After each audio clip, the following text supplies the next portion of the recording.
As we welcome him to the stage, let's give him some air drums, everybody. Welcome, Thank you, Alicia. Yeah, tragic air drummer. It's just terrible. Like, my wife comes home sometimes just catching me drumming like this in the midair. It's very sad, but it's also very enjoyable. And it's enjoyable because there's a lot of energy in it. And that's why I'm here to talk about energy today. So good morning, everyone.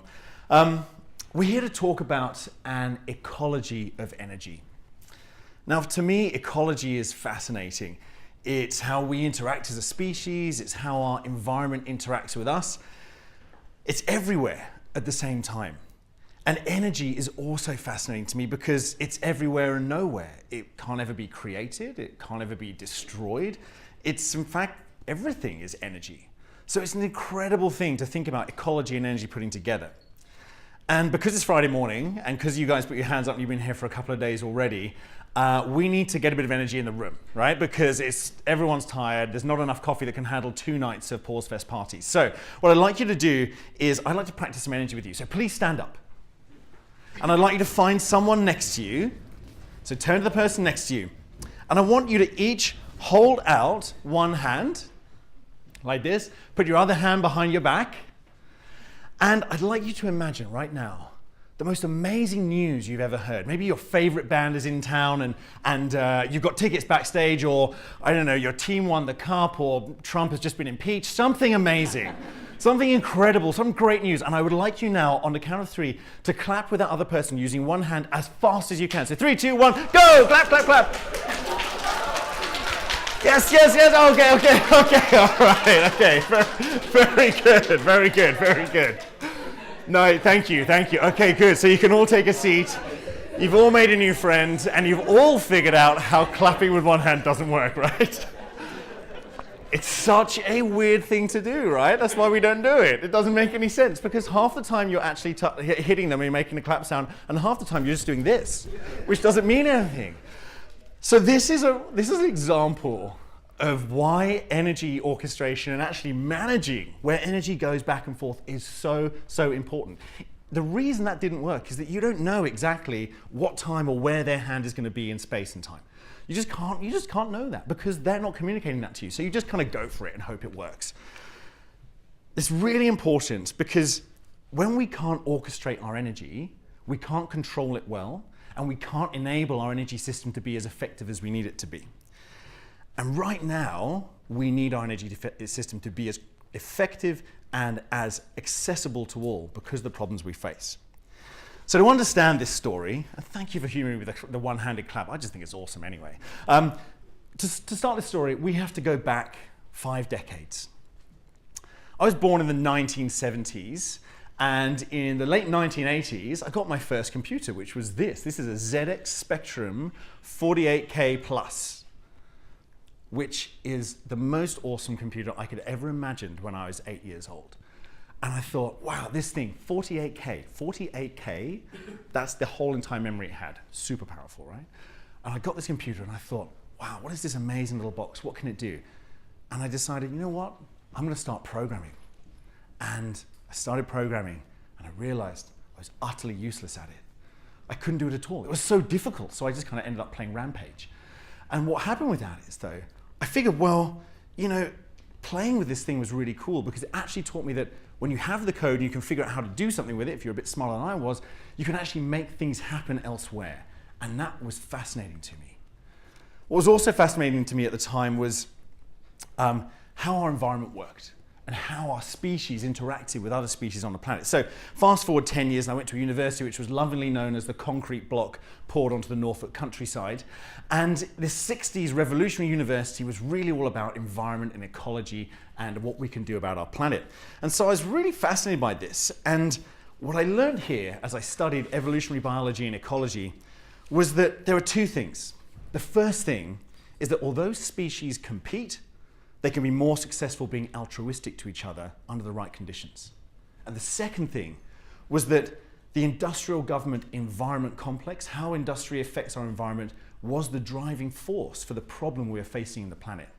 And that industry was both the cause and the potential solution to it. If we had the right structures, we could make industry work for the environment. So something started ticking inside my head. It was, okay, how do we figure out this reciprocal altruism and the ability for industry to do good for our environment and create real value for society? But I didn't really get it. And to understand this, I had to learn broken Spanish and head towards Central America, to the tiny country of Honduras. So 10 years later, I went there and I was really fascinated by what was happening around the world with carbon offsets and the carbon economy. It was worth $36 billion by this point of investment into places like Honduras for clean energy. And I was fascinated by it because it was about someone clicking on a mouse in Hampstead in London, sending money to a project in Honduras that would then put the lights on in a village. That was fascinating. That ability to transfer value and to create something somewhere else where there wasn't energy before. It fascinated me because by paying for carbon credits, you could see lights come on in these villages, and new renewable energy was going to be built. It was great, but still many people were losing out. Still many people didn't have the energy. And then because of the politics, the whole thing collapsed. $36 billion down to nothing. So we showed during this kind of massive macro experiment that we could transfer value for clean energy, but it wasn't enough. There was a problem with the system. We had a problem with how we transmitted and trusted the information about those offsets. So to really understand a global ecology of energy, we have to go back to the late 1960s, to the beginning of the internet. This is a map of the internet in 1974, and just 5 years earlier, in 1969, we saw, this is 1969, right? Think about this, 1969, the summer of love, you know, Woodstock, that's when the internet was born. That's pretty cool. But it didn't really do anything. It was 4 universities in the US and the US military that came up with this. But think about what it means to come from 1969 all the way through to what the internet is today with that thing sitting in your pocket. A massive, massive transformation. So how did it become what it is today? How it became what it is today is because it was realized pretty early on that the real value of the internet was its ability to transfer information to enable other value creation. This is Vint Cerf, one of the forefathers of the internet, working on this at the very earliest stages of what the internet was going to be. And he said it was about giving it away. So Vint Cerf said information flow is what the internet is about. Information sharing is power. If you don't share your ideas, smart people can't do anything about them, and you'll remain anonymous and powerless. This was pretty forward thinking from Vint Cerf here and his colleagues Tim Berners-Lee in MIT. Because this was saying, if this thing is to have value, we have to give it away. In fact, opening up has been the most important thing the internet has ever done. And that brings us to why we have to have an internet of energy. This is going to be truly, truly intimate because the statistics around Internet of Things technologies are mind-blowing. Intel says we'll have 200 billion devices by 2020, that's next year. Other statistics say we'll have more like 75 billion. But whatever the case, there are going to be many multiples, orders of magnitude more than people on Earth in terms of internet devices connected to us. At the same time, right now, there are 1.2 billion people on Earth who do not have access to electricity. That is 48 times the population of Australia. 48 times. No electricity. That is crazy in 2019. And even a country as rich as Australia experiences problems with its energy. 2 weeks ago, who experienced the energy blackouts in Victoria? Yeah, we had rolling blackouts across Victoria. Energy cut off because we couldn't handle the amount of energy that was needed to keep everything cool. In Australia, today that is happening. Our system cannot cope. So how do we create an internet of energy? Well, we need 2 of my favorite things on Earth. Bees and donuts. These things are what is going to really help us. Why bees? Well, think about what bees do. They have their own agency and their own intelligence. They can make decisions and work on behalf of the whole system. They exchange information about what is, evolutionarily speaking, their joint goal. And it's supported by 3 things that the bees do. The first thing is they have decentralized information processing. They can talk to each other and communicate, which helps them make a hive work. Each bee can find new flowers, they can find new flowers, and they can communicate that to others. Secondly, they have a common infrastructure so that information can be used. The structure of the hive, the roles and responsibilities different bees have, the ability to process pollen. And finally, the genetic code that binds them, the genetic code that enables them to move forward and thrive as a species when humans don't get in the way. But the whole point about this is that bees have evolved this very complex system, but actually relies on very simple principles. The ability to have intelligence pushed to the edge. Okay, pause. Now imagine, because you're like, bees, blockchain, where the hell is this going? Well, this is where it's going. Imagine now that each energy device is like a bee. That your air conditioner, a pool pump, or even the espresso machine has its own intelligence. And it can start to interact with the other devices based on their energy needs in real time. For example, your air conditioner could talk to your neighbor's espresso machine. It can exchange information through a decentralized software and actually only slightly smarter hardware than we already have. This is not far off. So that's why we need machines to be a bit like bees. What do we need as humans more than anything else right now? Donuts. Actually donuts, because donuts make you happy, right? You know, you get the massive sugar rush. We need those donuts, but we also need these donuts. I love this. This is Kate Rorton's work on donut economics. And she's got a fantastic way of viewing how we should have an economic system in the world. The outer edge of the donut is our planetary limits, where we can't go if we are to sustain ourselves.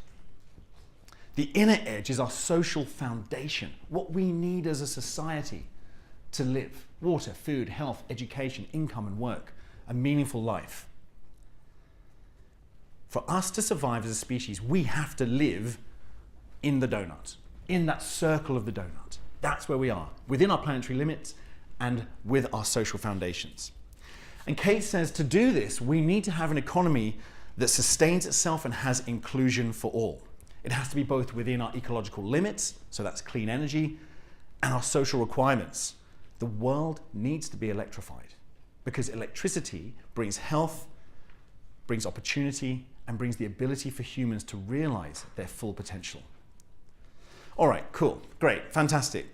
So we've got the bee technology, fantastic, and we've got the thresholds to know where we sit, and as we learned earlier from the internet, to have real value, it's got to be open and it's got to be given away and it's got to be collaborative. So that's great. How can it work?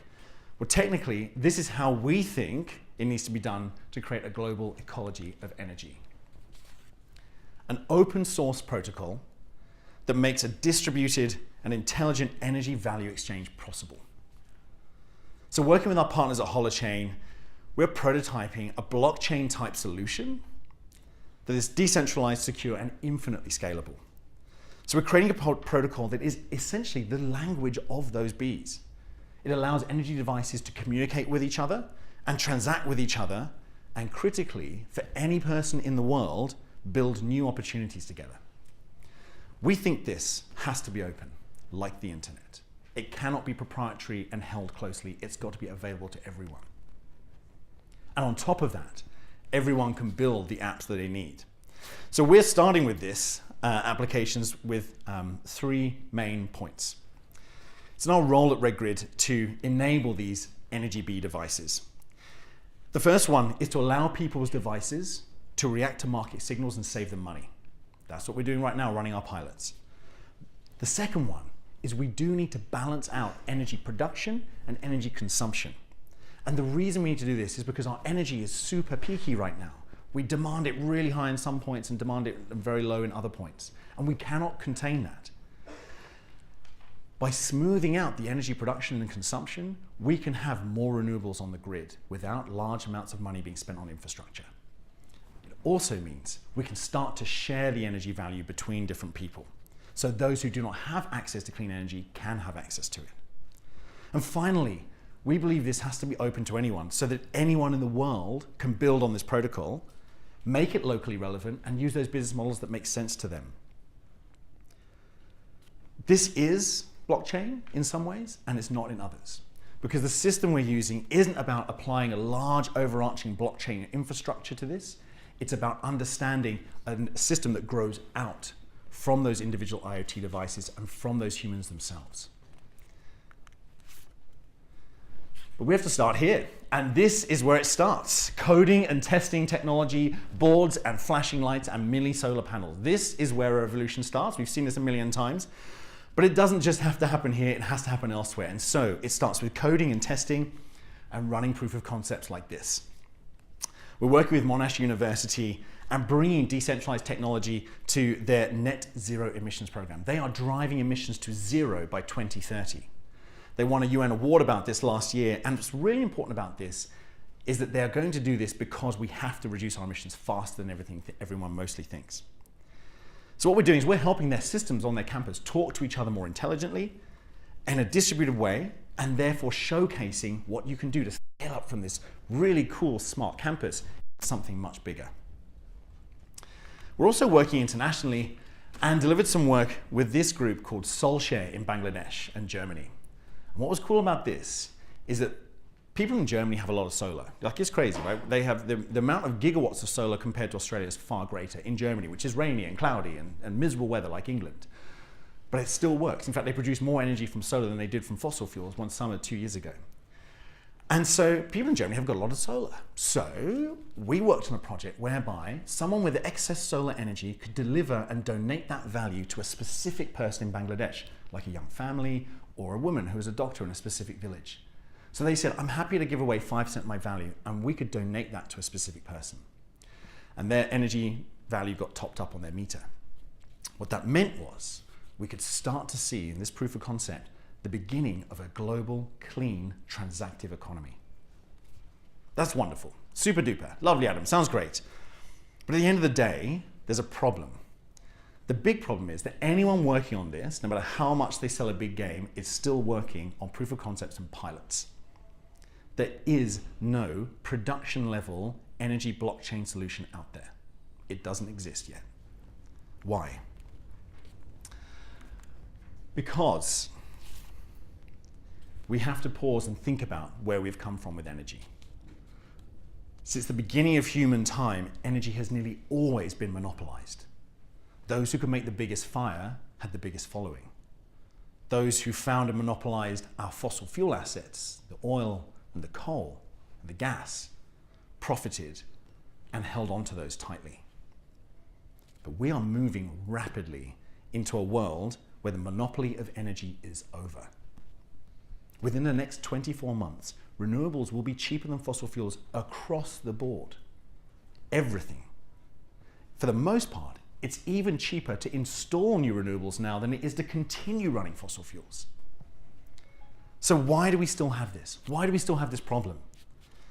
Because the mindset of the companies and the governments that have built this centralized, siloed world cannot figure out what this decentralized world really looks like. And it's okay, right? New paradigms are super hard. They are really tough to deal with. But we do need a paradigm shift for energy. The internet was once controlled and belonged to a few organizations, and has evolved to become something that is open and accessible and provides value to all. But just like the internet, it needs to be the same for energy.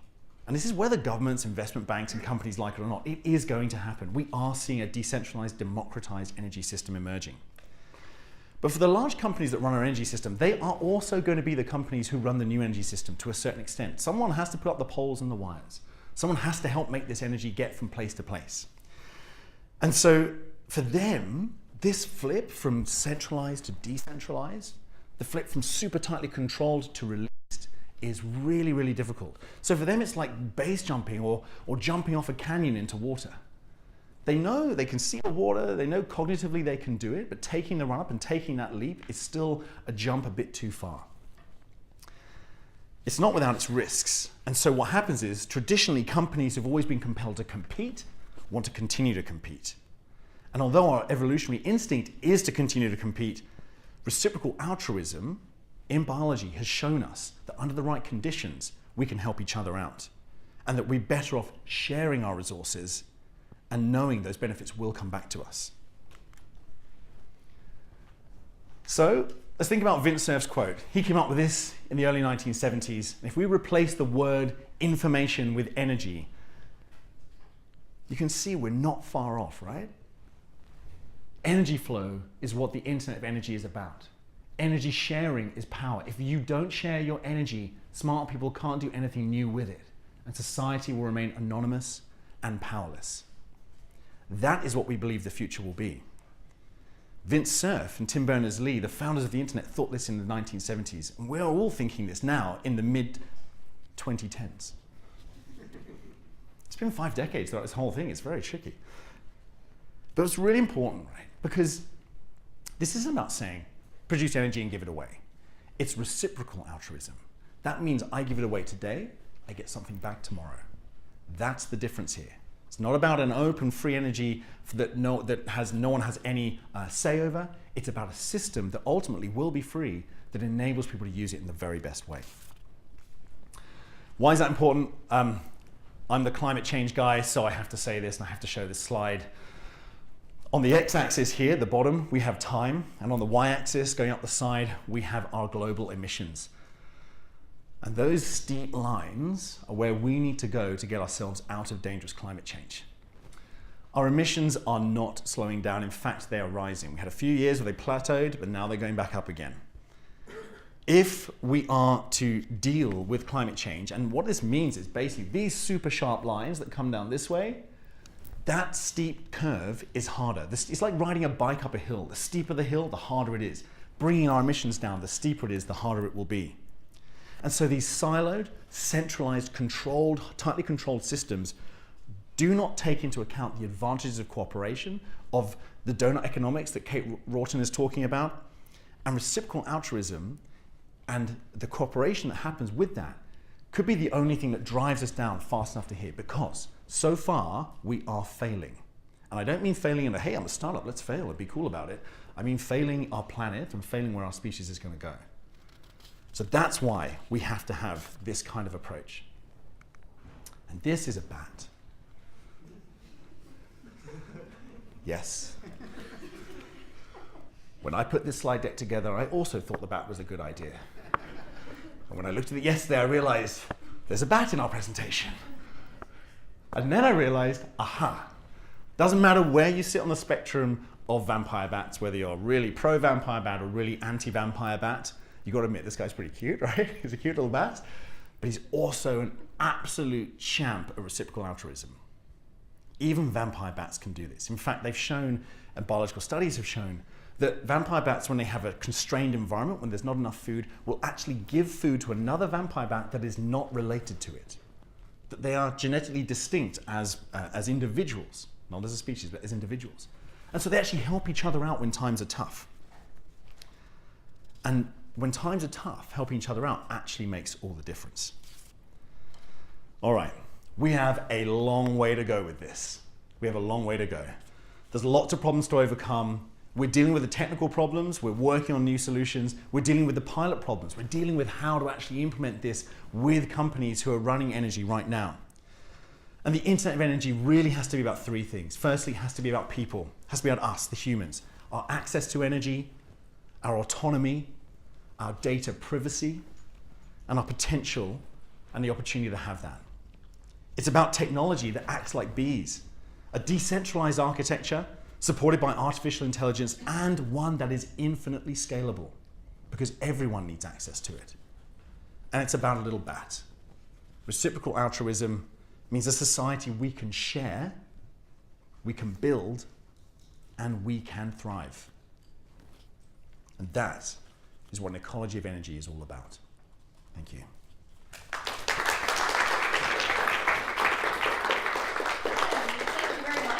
Wonderful presentation, some surprises in there, a bit of food, surprise bat. Surprise bat. We've got a little bit of time for one question. A couple have come through on Slido. Thank you for submitting those. This one is from Belinda. Thank you, Belinda. Belinda wants to know, all energy platforms need government support. How are you looking to gain federal government support for this particular platform? Yeah, that's a great question.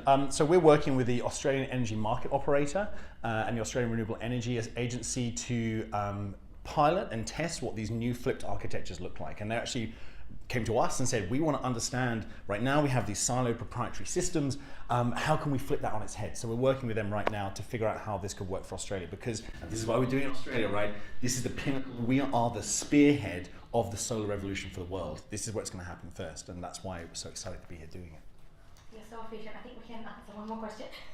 Another one from Layla. She has asked, is there a token or coin required to participate in this energy exchange? Yeah, right. No, there is not. We have gone away from the kind of classic blockchain, let's raise an ICO and have a token that people buy into, and then they have to pay to play. Not interested in that. We're interested in a system where people can just be on it and work with it. So there is a mutual credit system that sits within our system. So each device can talk to each other with this mutual credit. So yes, there's a token in one way, but you don't have to buy that token to be part of it. We are doing a capital raise this year, but we're doing standard venture capital. Not doing a token raise through an ICO as we've seen in the crypto market so far. We just believe that we've got to start with real use cases, real things that are happening with real people, and that will create a real business for the future. Beautiful. Wonderful. All right. Well, Adam, thank you so much for your presentation today. Thank you. I will be around all day, so come and say hello. Thank you very much. Lovely. Thanks, Alicia. Thank you.